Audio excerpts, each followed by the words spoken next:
Makukulay na mga gapi. Sino mag-aakalang chops yan?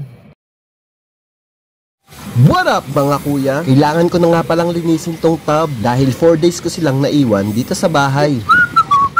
Ayan, na-drain ko na. Ito nga pala yung tub ko ng mga snail na katabi niya. Ayan, nagsisilakihan na mga snail natin. Siguro ilang weeks na lang at pwede ko na tong lutuin. So far, nasarap yan mga kuya. Balik na nga tayo dito sa nililinis kong tub. 90% water change ang gagawin natin dahil sobrang dumi talaga. Heto nga at lalagyan din natin siya ng halaman. Hugasan lang natin yan at i-drain.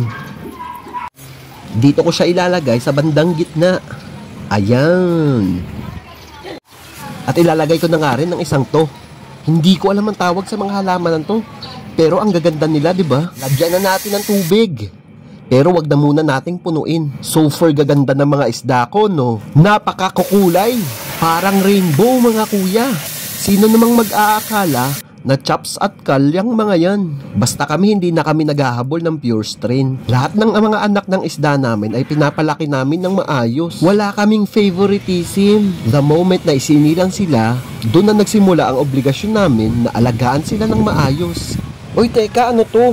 Anong insekto to? Pa-ID naman mga kuya. Balik na tayo dito. Ayan na, talagyan na natin ng tubig. Heto at lalagyan na natin ng black water. Water?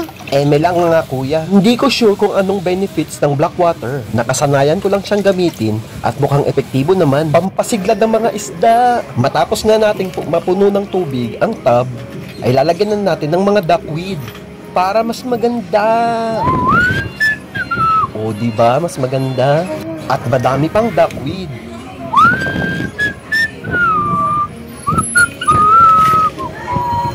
At mas marami pang duckweed. Ayan, okay na. Salamat sa panonood mga kuya.